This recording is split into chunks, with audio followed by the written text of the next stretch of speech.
Sebetulnya i'tikaf yang dianjurkan dan Rasulullah mencontohkan kepada kita itu 10 hari di akhir Ramadan. Sebenarnya tidak hanya 10 hari, di awal Ramadan pun kita bisa i'tikaf. Tidak hanya di bulan Ramadan, setiap hari Jumat kita sampai ke masjid niatkan i'tikaf. Karena di situ dari maghrib ke isya dalam waktu agak lama kita bisa i'tikaf. Agar duduknya kita di dalam masjid taqarrub ilallah, baik zikir, baca Al-Quran, agar niat i'tikaf bernilai ibadah dan bernilai pahala di sisi Allah Subhanahu wa taala. Dalam sebuah hadis Rasulullah sallallahu alaihi wasallam mengatakan, "Idza dakhala al-asral awakhir." Ketika sudah masuk 10 akhir di bulan suci Ramadan. Ahya'ul lail. Rasulullah beserta keluarga dan sahabat-sahabat lainnya itu menghidupkan malam 10 hari di akhir Ramadan dengan beliau memperbanyak berada di masjid. Beliau, keluarga dan sahabat suka di masjid untuk berdiam diri. Bukan berdiam diri bengong di masjid, enggak. Ya, bukan di masjid bengong atau tidur, bukan.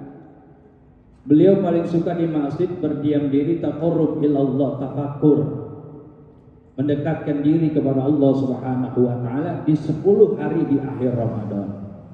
Wasyaddul mi'azar, beliau itu mengencangkan ikat pinggang. Yang namanya mengencangkan ikat pinggang sebuah isyarat, sebuah gambaran. Di 10 hari akhir Ramadan lebih tekun, lebih giat, lebih semangat untuk mengisi, untuk ibadah.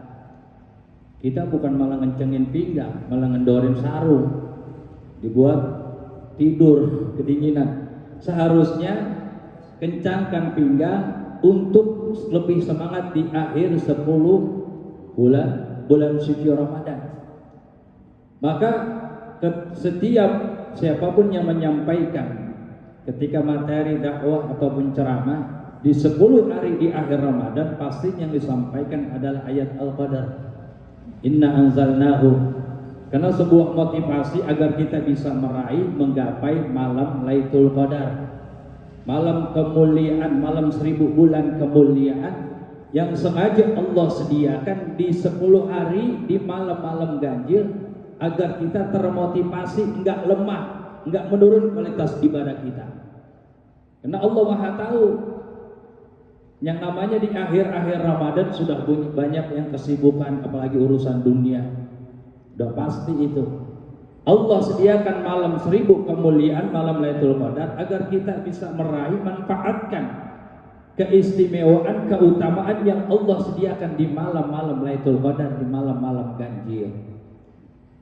Bahkan di surat Al-Qadar ada sebuah ayat yang digarisbawahi oleh para alim ulama. Kebanyakan ulama menggarisbawahi, menafsirkan ayat bukan dari Al-Qadar, dari pertama bukan. Tapi yang digarisbawahi oleh para ulama, tanazzalul malaikatu warruhu fiha biizni rabbihim min kulli amrin salamun hiya hatta matla'il fajr. Dari tanazzalul malaika. Sebagian ulama menafsirkan ayat ini, surat Al-Qadar ini, ayyi min syai'in ayyi ajli min kulli amrin minal khair wal barakah. Karena tanazzalul malaika, turunnya malaikat Allah, yaitu malaikat Jibril yang diutus, diizinkan oleh Allah untuk turun ke alam dunia ini. Untuk apa? Ulama tafsir mengatakan kulli amrin minal khair wal barakah. Malaikat Jibril turun ke alam dunia ini untuk menentukan segala urusan kita. Urusan apa? Tidak hanya urusan dunia, bahkan urusan akhirat. Apa yang diurusi ditentukan oleh malaikat Jibril, minal khair, kebaikan-kebaikan untuk diri kita, wal barakah, dan berkah hidup kita, berkah umur kita, berkah rezeki kita, berkah segala hal berkaitan dengan urusan dunia dan akhirat. Sampai kapan? Fitil kasana, sampai tahun depan. Jadi mulai sekarang sampai Ramadan tahun depan, segala urusan kita, kebaikan dan keberkahan hidup kita ditentukan oleh malaikat Jibril. Makanya di malam-malam 10 hari di akhir Ramadan banyak kita meminta kepada Allah, terutama di malam Lailatul Qadar. Kita mudah-mudahan urusan kita tidak hanya urusan dunia, urusan segala macam dimudahkan oleh Allah. Kebaikan-kebaikan diperbanyak oleh Allah, diberikan kemudahan untuk berbuat baik. Wal barokah, umur yang berkah, ya, rizki yang berkah, dan urusan semua yang berkah. Karena akan ditentukan fitil kasana sampai Ramadan di tahun yang akan datang.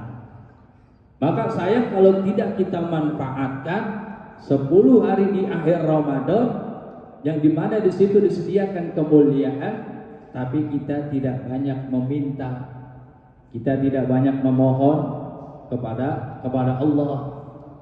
Makanya bulan Ramadan ini Bapak Ibu adalah bulan kompetisi untuk urusan akhirat.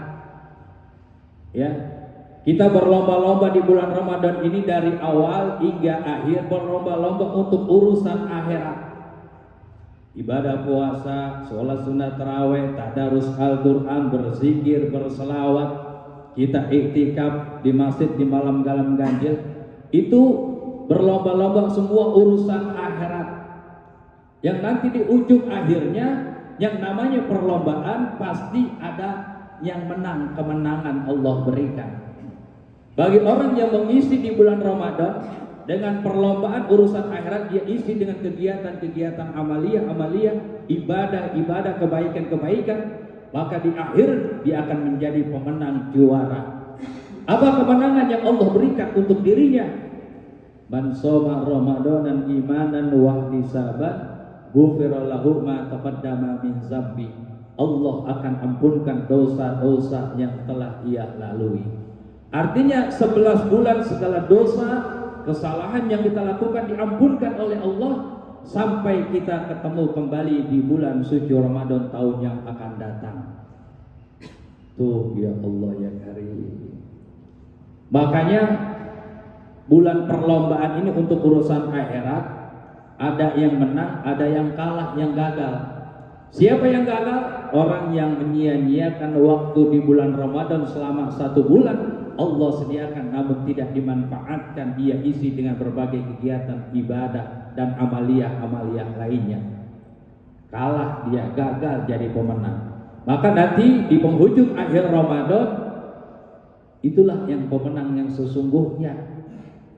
Kemenangan yang Allah berikan kayaumi waladat fi ummuhu. Kalau Allah sudah ampunkan dosa-dosa kesalahan kita yang 11 bulan kita lewati, maka akan Allah kembalikan kita dalam keadaan bersih, suci lahir dan batin, dan kita menjadi pemenang perlombaan selama 1 bulan. Perlombaan akhirat kita menangkan karena kita isi dengan berbagai kegiatan-kegiatan ibadah dan pahala.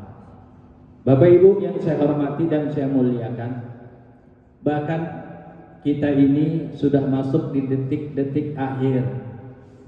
Dalam kitab Durratun Nasihin dijelaskan, iza kana akhirul lail min Ramadan, kata baginda Rasul, apabila sudah masuk di akhir-akhir Ramadan, kita hanya tinggal besok malam, ini udah penghujung akhir Ramadan, ya.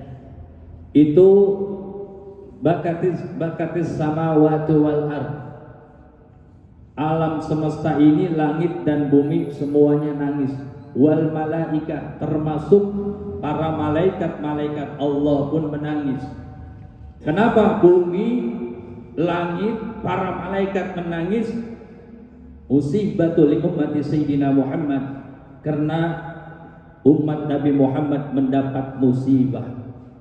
Sahabat bertanya, ayul musibah ya Rasulullah, musibah apa ya Rasulullah yang menimpa umatmu sehingga malaikat, sehingga bumi, alam semesta ini, langit dan bumi semua meneteskan air mata?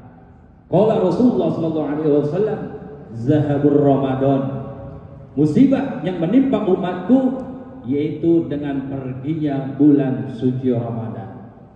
Bulan Ramadan yang penuh berkah, bulan yang penuh ampunan, Doa kita mustajab, tidak akan ditolak oleh Allah. Bulan penuh dengan cucuran rahmat dan ampunan Allah akan pergi meninggalkan kita, dan itu musibah bagi kita kalau kita tidak manfaatkan bulan suci Ramadan. Ayul musibatul azam ya Rasulullah, apakah ada musibah yang lebih besar ya Rasulullah? Ada, kata baginda Rasul. Apa musibah yang terbesar ya Rasulullah untuk umatmu?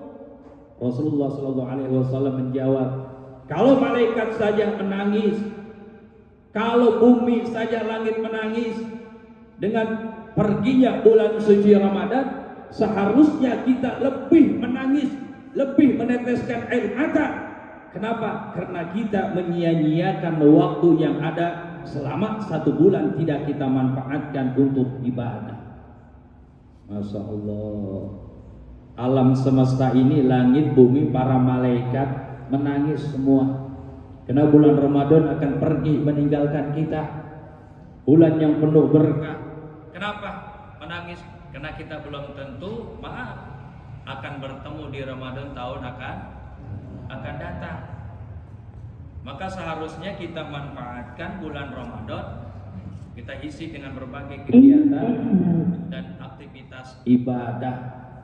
Seharusnya kalau malaikat saja, para malaikat menangis, bumi alam semesta menangis, seharusnya kita menangis karena kita menyia-nyiakan bulan suci Ramadan ini. Kita tidak manfaatkan waktu yang ada untuk kita isi berbagai nilai-nilai ibadah dan kebaikan-kebaikan di hadapan Allah Subhanahu wa taala. Na'udzubillah min dzalik. Ramadan sebentar lagi akan pergi meninggalkan kita. Ini kita malah kadang-kadang senang ya, Ramadan mau pergi, senang mau lebaran. Apalagi anak-anak udah punya baju baru, ya, celana baru, duit banyak nanti THR. Ya. Itu Rasulullah SAW 10 hari di akhir Ramadan paling suka beliau iktikaf di masjid. Para sahabat, beliau taqarrub ilallah, mendekatkan diri kepada Allah. Beliau tafakur. Kita isi maka di malam-malam iktikaf dengan membaca Al-Quran, dengan berzikir, bertasbih. Yang namanya iktikaf, Bapak Ibu, kalau berbicara masalah iktikaf, iktikaf di dalam syariat Islam, ketika kita masuk ke dalam masjid, boleh kita keluar itu hanya, maaf, buang air kecil atau buang air besar. Setelah itu kita masuk lagi, udah. Kita isi itu dari awal sampai akhir dengan kegiatan-kegiatan amaliyah, tadarus Al-Quran, berzikir, bertasbih. Ya. Seorang wanita boleh iktikaf, boleh, atas didampingi suaminya, mahramnya. Ya. Ada izin. Kenapa harus ada izin? Biar nggak jadi fitnah. Ibadah baik, tapi bagi seorang wanita kalau tanpa izin dari mahramnya itu bisa jadi fitnah. Maka iktikaf yang sesungguhnya ya seperti itu. Kita mau berat, ya, berat gak? Gak boleh ada yang keluar, gak boleh ada yang ngopi, gak boleh ada yang macam-macam di atas, gak boleh ada yang tidur. Lah pulang kita besok gak ada yang mau lagi itikaf kalau kayak gitu. Ya, alhamdulillah walaupun kita nggak sempurna itikaf kita, niat kita sudah itikaf, sudah kita isi malam-malam Lailatul Qadar, malam 10 hari di akhir Ramadan dengan aktivitas ibadah seperti kajian. Nanti ada tadarus Al-Quran, berzikir, nanti ada sholat tahajud berjamaah dan lain sebagainya. Ya, mudah-mudahan iktikaf kita dari awal hingga saat ini mudah-mudahan bernilai ibadah dan bernilai pahala di sisi Allah Subhanahu wa taala. Bapak Ibu jamaah yang saya hormati dan saya muliakan, ini di akhir Ramadan, segala rangkaian aktivitas ibadah yang kita lakukan selama 1 bulan seharusnya kita pertahankan nanti di luar bulan suci Ramadan. Tadi Jumat Ustaz Sandria sudah menyampaikan, sedikit menegaskan, karena banyak orang ketika di Ramadan dia rajin berjamaah ke masjid, dia rajin membaca Al-Quran, menghatamkan Al-Quran, bisa sekali 2 kali menghatamkan Al-Quran. Di bulan Ramadan malam harinya dia rajin sholat sunat tarawih. Di bulan Ramadan dia rajin bersedekah. Di bulan Ramadan dia rajin berbagi makanan, minuman, takzir. Tapi nanti di luar Ramadan bisa tidak kita mempertahankan kualitas ibadah itu. Bahkan sebagian ulama mengatakan seburuk-buruk manusia adalah Ketika di Ramadan kualitas ibadahnya tinggi, meningkat. Begitu Ramadan pergi, kualitas ibadahnya juga hilang semua. Seharusnya kita pertahankan. Kalau di bulan Ramadan malam harinya kita sholat sunat tarawih, kita ganti di luar bulan Ramadan malam harinya sholat tahajud, sholat nisful lail, sholat hajat dan lain sebagainya. Kalau di bulan Ramadan kita rajin berjamaah, di luar Ramadan pun kita harus rajin berjamaah. Di bulan Ramadan kita bisa menghatamkan Al-Quran 3 kali. Di luar Ramadan boro-boro dipegang dibaca juga kagak Al-Quran. Al-Quran itu seolah-olah dibaca setahun sekali. Malah di rumah buat pajangan sampai Al-Quran itu rapi, lembar per lembarnya nggak lecek. Gampang Bapak Ibu, kalau Al-Quran di rumah orang kita datang lecek, kumel, itu sering dibaca. Tapi kalau Al-Qurannya rapi, bersih, nah itu buat pajangan. Ya, maka tidak hanya di bulan Ramadan seharusnya, di luar Ramadan pun, kalau di bulan Ramadan 3 kali hatam, mungkin di luar Ramadan ain ketemu ain, lembar ketemu lembar, nggak terputus. Terus kalau di bulan Ramadan kita sering berbagi makanan, minuman, takjil. Di luar Ramadan pun kita bisa berbagi. Kalau di bulan Ramadan kita sering menyisihkan sebagian harta kita, karena dengan sedekah yang kita berikan Allah balas dengan berlipat-lipat ganda. Jangan mentang-mentang di Ramadan balasnya enggak berlipat-lipat begitu banyak kayak Ramadan. Sedekah ala kadarnya aja, jangan. Pertahankan segala kualitas ibadah yang sudah kita laksanakan selama di bulan Ramadan. Yang terpenting bisa atau tidak di luar Ramadan kita pertahankan. Di bulan Ramadan kita puasa selama 1 bulan. Di luar Ramadan ganti puasa Senin Kamis, puasa Daud dan sunnah-sunnah lainnya. Ini terkadang hilang semua. Ibadah Ramadan semua meningkat kualitas ibadahnya. Tapi di luar Ramadan hilang satu demi satu, jamaahnya hilang, tadarusnya hilang. Ya, ibadah-ibadah lainnya seharusnya kita pertahankan. Jangan sampai berkurang kualitas ibadah kita. Kenapa Bapak Ibu kita pertahankan? Karena nanti di penghujung akhir Ramadan yang namanya bangsa setan, innahu lakum aduwwum mubin, setan itu musuh yang nyata. Dari zaman Nabi Adam sampai kita akhir zaman, setan itu akan menggoda kita untuk menjerumuskan kita jauh. Ketika kita ingin dekat, setan menjauhkan diri kita. Ketika kita ingin rajin ibadah, setan menjerumuskan untuk sifat malas untuk ibadah. Maka di penghujung akhir Ramadan nanti Allah berikan pengampunan kepada kita. Allah kembalikan kita dalam keadaan fitrah. Pada hari itu bangsa setan mereka semua meneteskan air mata. Bahkan mereka sampai meneteskan air mata darah. Kenapa? Selama 11 bulan mereka menjerumuskan umat Nabi Muhammad, hamba-hamba Allah untuk berbuat dosa, sehingga hamba Allah berbuat dosa yang banyak, berbuat maksiat yang banyak, suka hobi minum-minuman keras. Begitu datang Ramadan, dia ibadah, dia dapat ampunan dari Allah, Allah ampunkan dosanya. Sehingga dia berkata semuanya sia-sia perjuangan pengorbanan kita untuk menjerumuskan manusia. Pada hari itu, hari raya Idul Fitri, diampunkan semua hamba-hamba Allah. Tapi dia berkata, qala fa bima aghwaytani la aqudanna lahum siratal mustaqim. Wahai hamba-hamba Allah, boleh hari raya kamu bergembira, boleh kamu senang, karena hari itu hari di mana kamu diampunkan oleh Allah, dikembalikan kamu dalam keadaan fitrah, bersih, suci lahir dan batin. Tapi jangan lupa nanti setelah Ramadan, ya, summa la'atiyannahum min baini aydihim wa an aymanihim wa an sama'ilihim. Aku akan menjerumuskan kembali dirimu dari sisi depan dan belakang, kiri dan kanan. Wala tajidu aktsarhum syakirin. Aku akan menjerumuskan kamu untuk menjadi hamba-hamba Allah yang kufur, menjadi hamba-hamba Allah yang ingkar, tidak pernah bersyukur kepada Allah. Maka jangan heran nanti di luar Ramadan, sekarang orang berbuat dosa masih ketahan. masih ada rasa malu di bulan yang mulia. Tapi nanti lihat di luar Ramadan, udah nggak malu-malu lagi. Berbuat dosa udah mulai kelihatan lagi. Yang berbuat maksiat udah mulai, waduh, di mana-mana kemaksiatan, di mana-mana perbuatan kezaliman sudah mulai lagi nampak. Artinya momentum selama 1 bulan Allah gembleng diri kita, tidak ada yang membekas.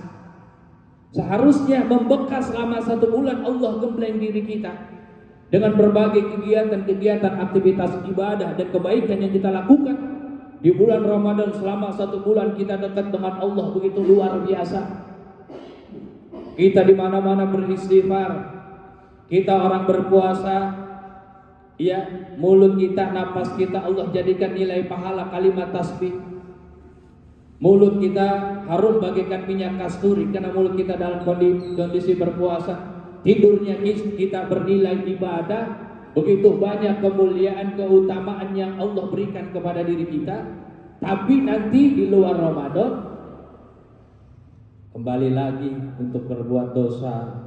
Ya Allah, seharusnya pertahankan kualitas ibadah kita, jangan sampai menurun. Kita nggak bisa semua, minimal ada yang kita pertahankan. Ibadah berjamaah, malamnya ganti sholat tahajud, sholat nisful lail, malam harinya kita ganti dengan membaca Al-Quran, berzikir, bertasbih dan lain sebagainya. Ada yang membekas. Kalau membekas di dalam diri kita, maka bangsa setan menggoda kita nggak akan mempan.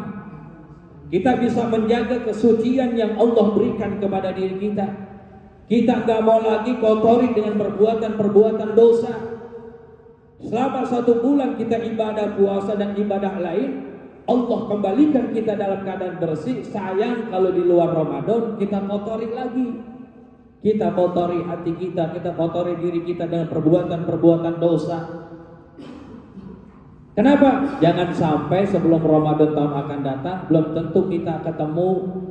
Maka kesucian, kebersihan yang ada dalam diri kita yang Allah berikan, kita jaga, kita rawat dengan sebaik-baiknya. Karena gak heran Bapak Ibu jamaah, sekarang kenapa banyak orang hamba-hamba Allah dekat? Karena memang bangsa setan dibelenggu, diikat oleh Allah. Itu setan berkata, dengan datangnya bulan yang mulia, setan semua dibelenggu oleh Allah selama 1 bulan. Setan berkata, saya dibelenggu oleh Allah seperti paku yang kita tancapkan di kayu. Paku itu setan Bapak Ibu, dibelenggu oleh Allah. Paku itu diambil oleh Allah, dibelenggu. Agar hamba Allah di bulan Ramadan jangan heran, berlomba-lomba dalam kebaikan, dalam ibadah. Kenapa? Karena setan dibelenggu. Tidak diberikan kesempatan oleh Allah untuk menggoda hamba-hamba Allah agar fokus ibadah dekat dengan Allah. Tapi setan berkata, boleh aku diikat dibelenggu, tapi tanda paku, lubang paku yang ada di kayu itu tidak akan pernah hilang. Lubang yang ada di paku itu adalah sifat setonia yang ada di dalam diri kita, tidak akan pernah hilang. Maka jangan heran setan dibelenggu tapi banyak manusia yang gak puasa. Kenapa? Karena lubang paku setan yang ditanamkan di dalam diri kita sudah menjadi lubang yang terlalu dalam, sehingga datangnya Ramadan tetap sifat setonia ada dalam diri dia. Dia tidak melaksanakan perintah dan kewajiban Allah, melalaikan perintah dan kewajiban Allah, karena sifat setan sudah ada dan menyatu di dalam dirinya. Paku setan dibelenggu, tapi lubang paku itulah sifat setan yang ada di dalam diri kita. Seharusnya ketika paku setan dibelenggu, lubang paku itu kita tutup, kita tambal, kita perbaiki di bulan Ramadan ini agar sifat setonia kita kalahkan. Jangan sampai nggak puasa di bulan Ramadan. Ya Allah ya Karim, rugi kalau malaikat saja bumi alam semesta ini menangis.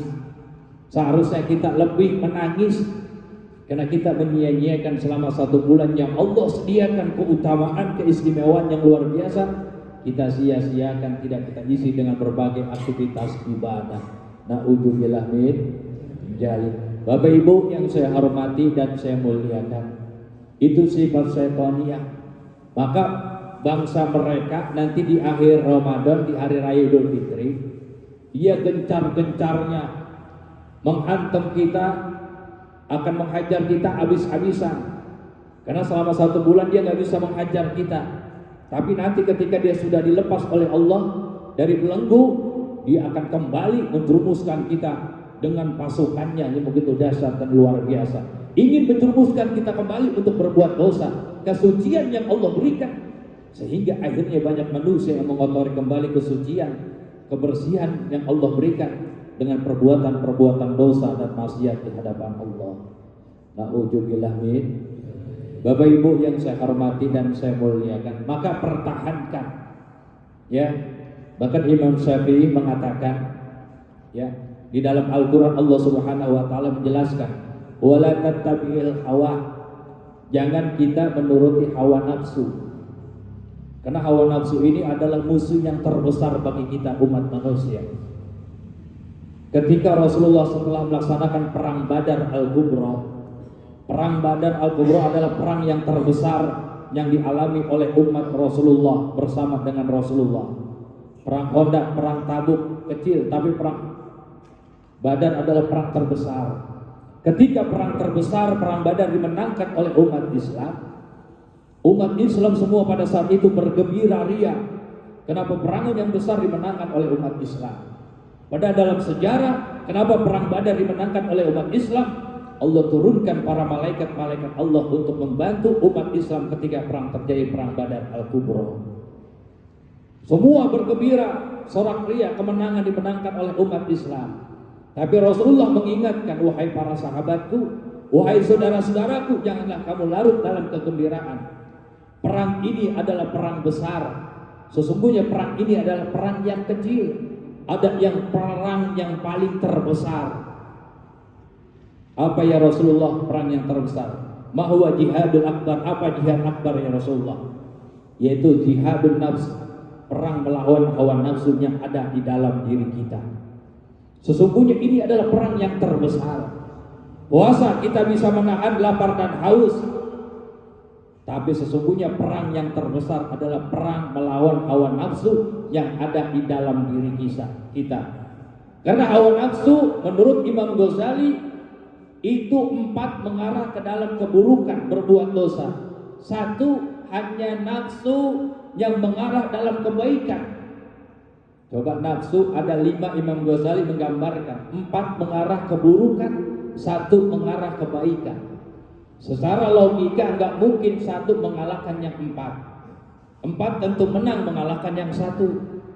Tapi Imam Ghazali berkata 1 bisa mengalahkan hawa nafsu keburukan yang 4. Dengan cara apa?